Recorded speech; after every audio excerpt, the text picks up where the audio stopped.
Muy bien, pues vamos a continuar con esta última parte de la materia de ciencias experimentales y pues se quedaron o nos quedamos, mejor dicho, en la clase pasada con la parte de la hidrodinámica. Dentro de todo esto ya vimos que existe la hidrostática, este, la parte de la hidrodinámica y demás. Nos ayuda a que los fluidos, a que aborda los estudios y los fluidos de los movimientos, ayuda a la hidrodinámica a que puedan elevarse. ¿De qué manera? Como lo vimos en la hidrostática, hay unos funcionamientos que ayudan a que el agua pueda permanecer dentro de las tuberías. La hidrodinámica ayuda a que esas tuberías se puedan conectar de diferente manera. Hoy en día existen diferentes tipos de tuberías. Hay tuberías que pues pueden ser desde el techo hasta la parte de abajo donde se conecta una sola llave y dentro de esa sola llave, ¿qué es lo que pasa? Dentro de esa sola llave, pues ayudan a que pues se puedan conectar y puedan seguir mejorando la calidad de agua y el funcionamiento y pueda llegar hasta donde esté. La hidrodinámica ayuda a eso, a que pueda bajar y subir. Después viene la aplicación de la hidrodinámica. Dentro de la aplicación de la hidrodinámica está el teorema de Torricelli. Este afirma que la velocidad con la que sale un fluido por un pequeño orificio es la misma que tiene un cuerpo cuando cae por acciones de la gravedad desde una altura. ¿Qué quiere decir esto? Que los sifones, por ejemplo, hoy en día existen maquinitas nuevas que se le ponen al agua, que son como tubitos pequeñitos, que lo oprimes como si fuera el celular, de encendido y apagado, y sacan agua. Es lo mismo que la teorema de Torricelli. Es ese teorema, que tú conectas un tubito, le pones ese mecanismo y posteriormente era con palanqueo, pues va a estar aventando chorros de agua, que era lo que antes se hacía en los pozos. Actualmente no, nada más conectamos ese aparato, lo prendemos y empieza a sacar el agua con la manguerita con la que tiene conectado. Después viene lo del sifón. Sirve para trasvalisar líquidos, consiste en una manguera o tubo doblado con forma de U, desigual con el lado más corto sumergido en el recipiente donde está el líquido. El lado más largo es el recipiente de destino. Lo estamos viendo aquí en esta imagen. Esto es el sifón. Hay dos, ¿cómo llamarlo? Dos contenedores, uno vacío y otro lleno. ¿Qué va a pasar? La manguera, en el estilo de colgarse, pues va a ayudar a que esté cayendo constantemente el agua del otro lado y empiece a llenarse el recipiente que está vacío. Y el último, que es el medidor pitot, perdón, consiste en un pequeño tubo que suele utilizarse en los aviones para medir la velocidad del mismo respecto al aire. Esto por lo general pues no lo vamos a ver mucho más que en la parte de ingenierías. ¿Por qué? Porque ahí es donde se ocupa. La termodinámica es muy fácil. La termodinámica es, por ejemplo, cuando ustedes ponen a hervir agua. Cuando se pone a hervir agua es algo muy sencillo. ¿Por qué? Porque empiezan los puntos de ebullición. En los puntos de ebullición, pues empieza a hervir el agua y esta empieza a soltar todo lo que es el gas. Y a su vez, pues empieza a subir mucho lo que es el agua y posteriormente el gas. El gas que va soltando o que se va evaporando el agua es lo que ayuda a que sirva un mecanismo. Se ocupa mucho en lo que son los barcos y anteriormente pues sabíamos que existía la locomotora, carros y barcos que eran a base del calentamiento del agua. Después vienen las leyes de la termodinámica. Dentro de estas leyes podemos observar, muy bien, como lo decíamos, entonces esos son esos puntos de ebullición y dentro de estas leyes de termodinámica vemos que existe la ley cero de la termodinámica. Dentro de la ley cero de termodinámica es cuando dos cuerpos están en equilibrio térmico con un tercero. Estos están a su vez en equilibrio térmico entre sí. ¿Qué pasa? Cuando dos recipientes de agua lo pones a temperatura ambiente, obviamente van a estar tranquilos, no se alteran, no se mueven, no nada. Solamente van a estar en temperatura ambiente y van a estar bien. Posteriormente viene la primera ley de la termodinámica que dice que la energía interna de un sistema aumenta cuando se le transfiere calor o se realiza un trabajo sobre él. ¿Qué quiere decir esto? La energía interna es cuando empiezas, por ejemplo, a ponerlo a hervir o lo sacas al sol. Eso que hace que el agua o el recipiente donde contiene el agua empiece a calentarse y a su vez el agua también se empieza a calentar y empiece a transformarse de estar en equilibrio a desestabilizar todas esas moléculas que tiene dentro de. Después está la segunda ley de la termodinámica. No es posible un proceso que convierta todo el calor absorbido en trabajo, ni ningún proceso cuyo único resultado sea la extracción de calor de un cuerpo frío a uno más caliente. Dentro de todo esto, dentro de la segunda ley de la termodinámica nos dice que es posible este proceso, que es convertir el agua que está, por ejemplo, caliente con el sol, la pones al fuego y entonces empieza a entibiarse más o a calentarse. Y la tercera ley, que es cuando ya empieza a aumentar más los grados o ya sea una, calentarse y empieza a hervir, o la otra, cuando se pone en un congelador y empieza a enfriarse y obviamente se congela. Existen esos 2 mecanismos dentro de esa última ley. Y aquí está el mecanismo de transformación de calor. La energía calorífica se puede transferir de 3 formas: por conducción, por convección y por radiación. Y vamos a ver cuál. La conducción es la forma más común de transferir calor y se produce cuando entran en contacto cuerpos con diferentes temperaturas. Por ejemplo, cuando empieza a hervir. Después, era lo que yo les decía, cuando la ponen al fuego y entonces empieza a hervir y ahí nos damos cuenta.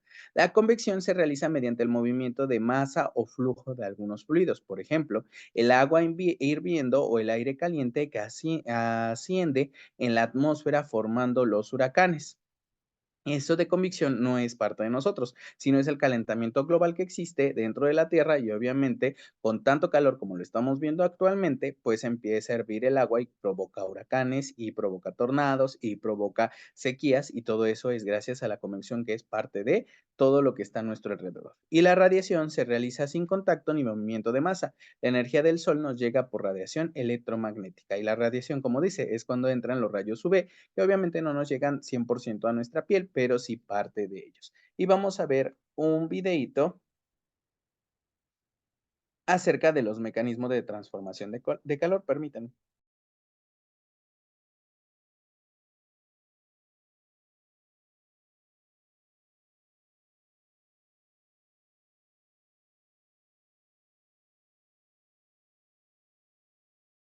¿Tienes idea de cómo se transmite el calor? ¿Sabes cuáles son todos los mecanismos que intervienen?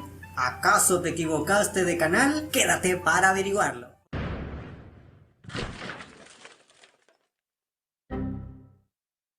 Hola, ¿qué tal amigas y amigos científicos? Yo soy Elin, el ingeniero. Y no te equivocaste de canal. El día de hoy Juan Carlos del canal Conocimiento en un Clic y yo les explicaremos todo lo que necesitan saber sobre los mecanismos de transferencia de calor. Comencemos. Antes de hablar de los mecanismos, es necesario decir qué es el calor.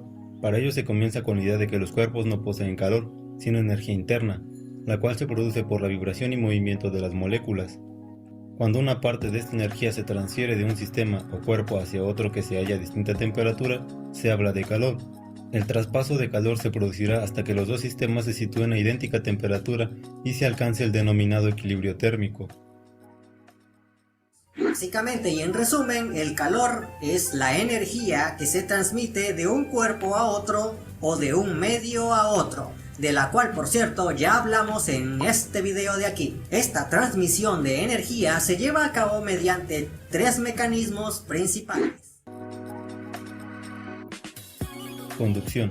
La conducción es la transferencia de calor que se produce a través de un medio material por contacto directo entre sus partículas, siempre y cuando exista una diferencia de temperatura. El medio puede ser sólido, líquido o gaseoso, aunque en líquidos y gases solo se da la conducción pura si se excluye la posibilidad de convección. ¿Dónde podemos observar esto? Cuando estamos cocinando en una sartén, si se nos ocurre la maravillosa idea de dejar una cuchara metálica apoyada en el borde, cuando la toquemos notaremos que ésta se calienta. Puede calentarse tanto que incluso podríamos quemarnos. Esto quiere decir que el calor se transmitió de la sartén a la cuchara por medio de la conducción. Y como pueden apreciar, para que la conducción se lleve a cabo, es necesario que ambos cuerpos estén en contacto directo. Oye, si este video te está gustando, no olvides suscribirte a este canal dando clic a este botoncito que está aquí. Déjanos un comentario, un like y por supuesto, toca la campanita de notificaciones para que no te pierdas los próximos videos de ciencia. Convección. En este caso, la transferencia de calor tiene lugar en líquidos y gases. Esta se produce cuando las partes más calientes de un fluido ascienden hacia las zonas más frías, generando de esta manera una circulación continua del fluido. es decir, una corriente convectiva, y transmitiendo así el calor hacia las zonas frías. Los líquidos y gases, al aumentar de temperatura, disminuyen de densidad, provocando la ascensión. El hueco dejado por el fluido caliente lo ocupa un fluido más frío, es decir, uno de mayor densidad. Este mecanismo parece un poco más difícil de comprender, pero para explicarlo, el mejor ejemplo que podemos dar son los secadores de mano, las secadoras de cabello o los aires acondicionados. Finalmente tenemos a la radiación, la cual es un mecanismo de transferencia de calor en el que el intercambio se produce mediante la absorción y emisión de energía por ondas electromagnéticas, por lo que no se tiene la necesidad de que exista un medio material para el transporte de la energía. La diferencia principal entre la radiación y los otros dos mecanismos de transferencia de calor es que la radiación puede suceder en el vacío, mientras que en la convección y la transmisión los cuerpos necesitan estar en contacto. En la radiación el calor es emitido debido a la propia temperatura de un cuerpo o a que éste emite ondas electromagnéticas, de las cuales ya hablamos también en este video que está justamente aquí. El mejor ejemplo para este caso es el Sol. El calor que nos llega del Sol viaja por el espacio vacío y calienta la superficie de la Tierra, permitiendo que nosotros estemos vivos para hacer videos y para que tú vivas para ver esos videos.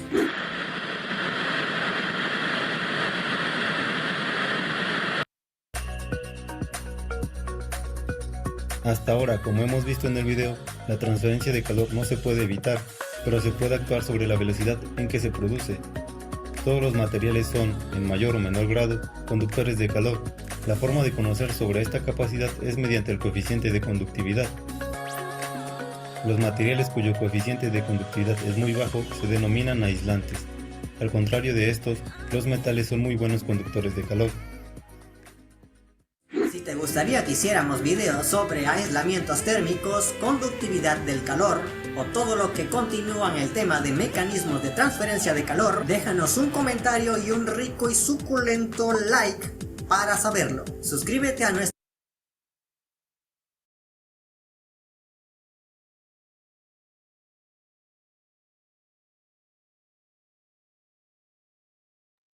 Muy bien, como podemos ver dentro del video, pues dentro de los tres mecanismos de calor o conductores de calor, pues ayudan a que el medio ambiente esté equilibrado y se exista toda esta escala de calores. Y vamos a ver esta parte de las escalas de temperaturas, que son en Celsius, Fahrenheit y Kelvin. Por lo general, nosotros ocupamos más la parte de los grados Celsius. Las escalas Celsius son los grados centígrados, pero en Estados Unidos muchos lo llaman como Celsius y de hecho la mayor parte de artefactos que vienen de Estados Unidos para México vienen así en Celsius. Allá son Fahrenheit o Kelvin y son las temperaturas escalares que se muestran dentro de esta parte.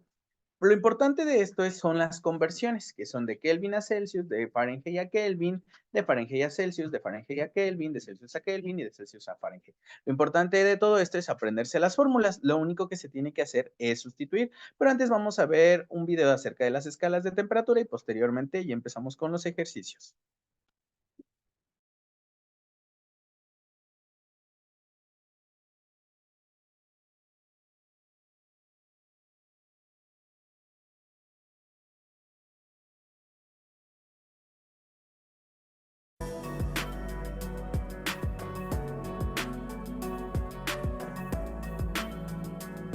Bienvenidos amigos, para mí es un gusto poder saludarlos a través de este video. El día de hoy vamos a comenzar con un tema nuevo, escalas de temperatura, un tema muy interesante. Comencemos viendo algunos conceptos fundamentales. ¿Qué es la temperatura? La temperatura es la medida de la cantidad de energía térmica de un objeto, es decir, el nivel de calor de un gas, líquido o sólido.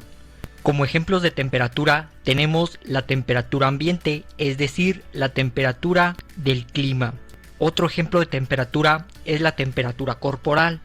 Muy bien, ¿cuáles son las escalas de temperatura más utilizadas?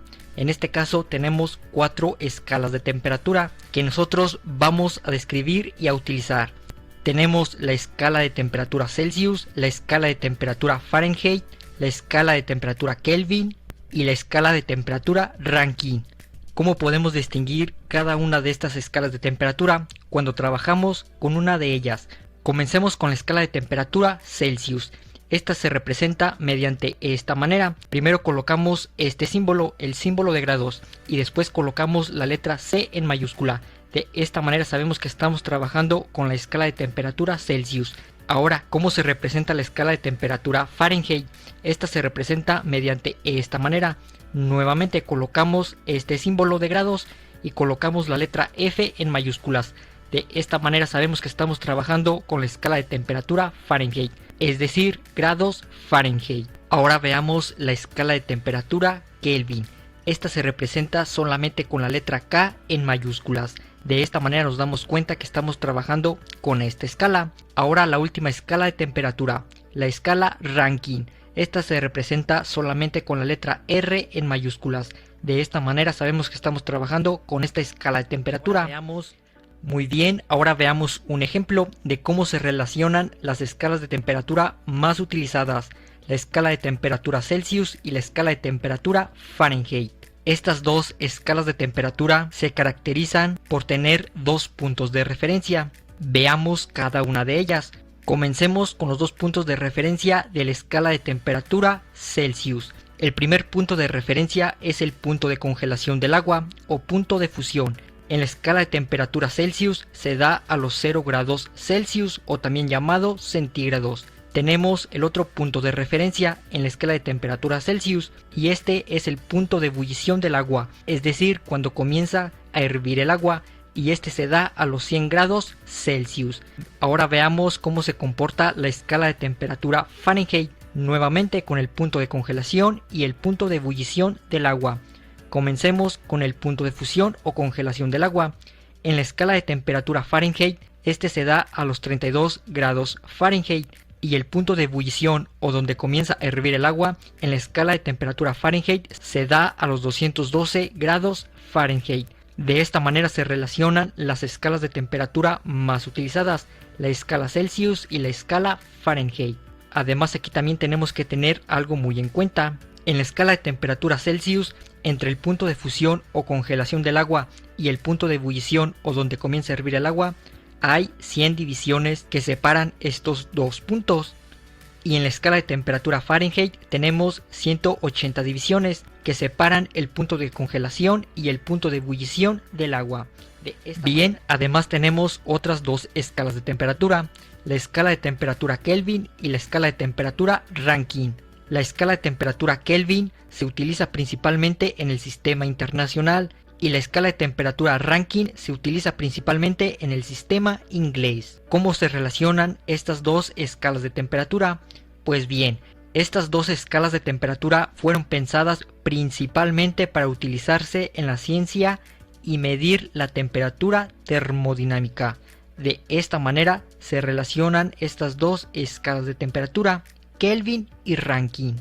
Entonces, una vez que vimos estos conceptos fundamentales acerca de las escalas de temperatura y las escalas de temperatura más utilizadas como Celsius, Fahrenheit, Kelvin y Rankine, en próximos videos vamos a ver cómo convertir de una escala de temperatura a otra con ejemplos resueltos paso a paso. Si quieres ver esta lista.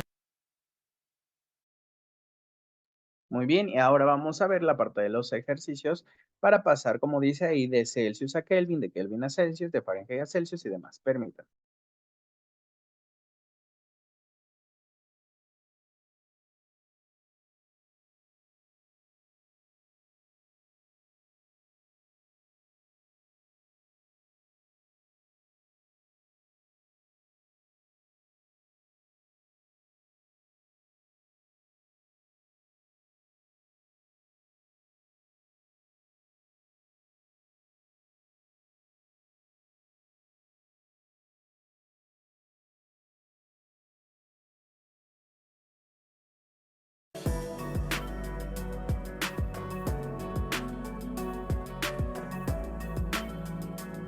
Bienvenidos, para mí es un gusto poder saludarlos a través de este video.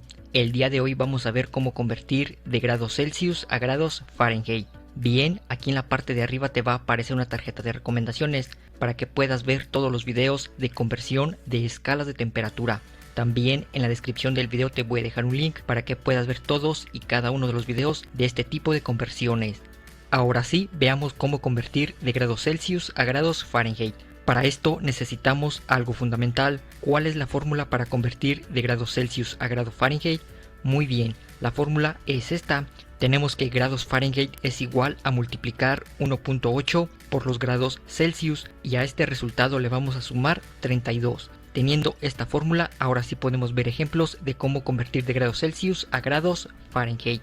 Como ejemplo número 1 tenemos que convertir 20 grados Celsius a grados Fahrenheit. Tenemos nuestra fórmula, que es lo único que debemos de hacer. Aquí donde tenemos la letra C de grados Celsius, vamos a reemplazar por los 20 grados Celsius que tenemos aquí en el ejemplo. Entonces nuestra fórmula nos queda de esta manera, ya con el número 20 de grados Celsius incluido. Muy bien, tenemos que resolver esta operación. Primero tenemos que realizar la multiplicación que está dentro de los paréntesis. Para posteriormente el resultado le vamos a sumar los 32. Entonces resolvemos. Tenemos que grados Fahrenheit es igual a 1.8 por 20. Tenemos como resultado 36. Colocamos el signo más y el 32 lo bajamos exactamente igual. Ahora realizamos esta suma. Tenemos que grados Fahrenheit es igual a 36 más 32. Como resultado final tenemos 68 grados Fahrenheit. Entonces 20 grados Celsius es equivalente o igual a 68 grados Fahrenheit. Para comprender mucho mejor cómo convertir de grados Celsius a Fahrenheit, veamos otro ejemplo. Ejemplo número 2. Como ejemplo número 2 tenemos que convertir 53 grados Celsius a grados Fahrenheit. Nuevamente tenemos nuestra fórmula para realizar esta conversión. Lo único que tenemos que realizar es reemplazar la letra C por los 53 grados Celsius que tenemos aquí en el ejemplo. Entonces reemplazamos esta letra por este número y nos queda de esta manera. Ahora lo único que tenemos que realizar es resolver esta operación. Nuevamente primero resolvemos la multiplicación que está dentro de los paréntesis y el resultado que nos dé le vamos a sumar el número 32. Entonces tenemos que grados Fahrenheit es igual a 1.8 por 53 y nos da como resultado 95.4. Colocamos el signo más y el 32 lo colocamos exactamente igual. Resolvemos esta suma. Nos queda que grados Fahrenheit es igual a 95.4 más 32. Como resultado final tenemos 127.4 grados Fahrenheit. Entonces 53 grados Celsius es exactamente igual que 127.4 grados Fahrenheit. Muy bien, de esta manera vimos cómo convertir de grados Celsius a grados Fahrenheit con ejemplos resueltos paso a paso. Si te gustó el video, Muy bien, si se dan cuenta, esas son las primeras partes para decir que son las conversiones. Posteriormente, de acuerdo a lo que habíamos visto y a las fórmulas que les había mostrado, vamos a convertir ahora grados Celsius a Kelvin. Les comparto la pizarra.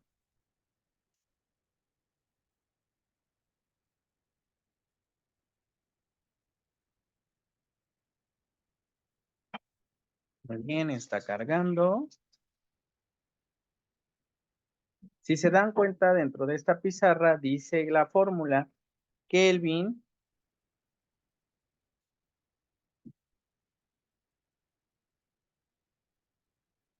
Kelvin. Permítanme, sigue cargando. Ahí está.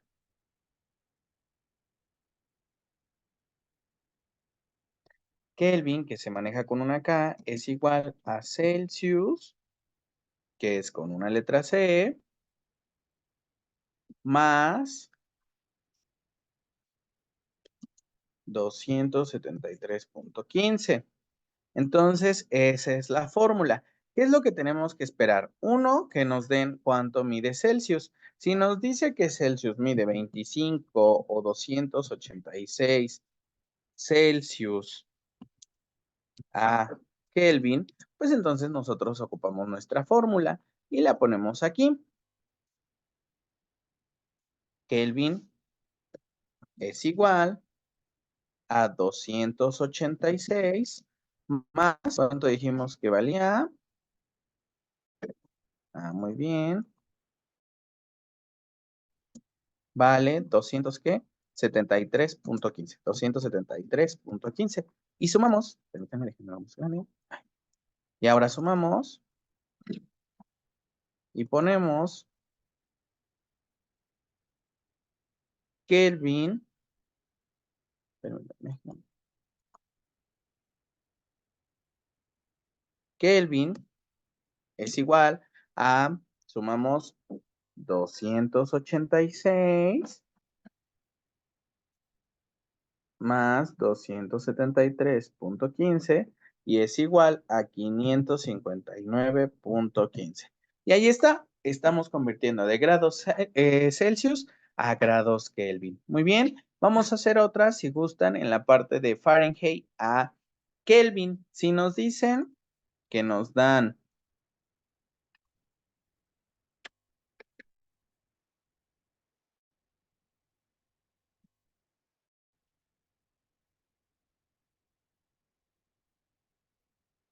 si nos dice que nos está dando 23 Fahrenheit y nos está pidiendo que lo llevemos a Kelvin, muy bien, pues vamos a escribir primero la fórmula. La fórmula dice Kelvin es igual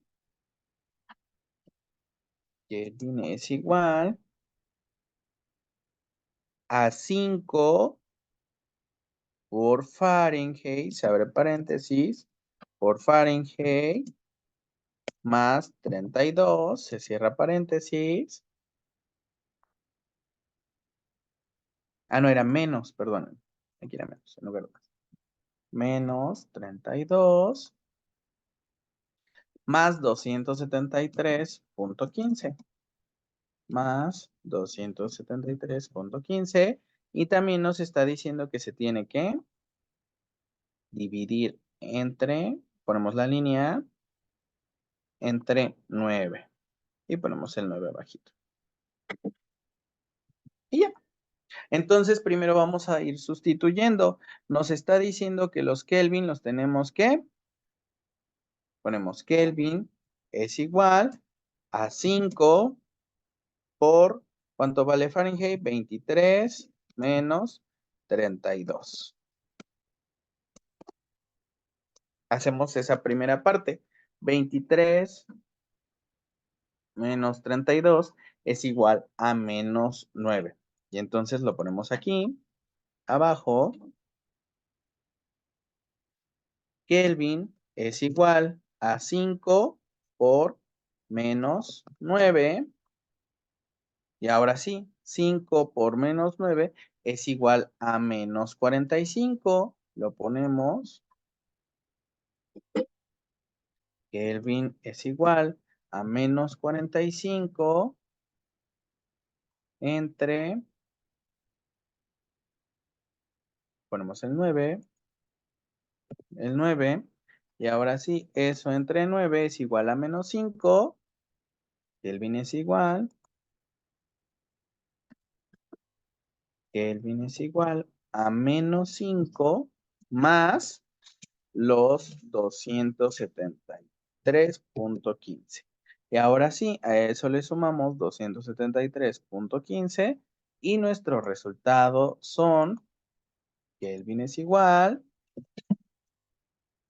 a 268.15. Y ahí está. ¿Qué es lo que nos quiere decir? Que nada más es sustituir la fórmula.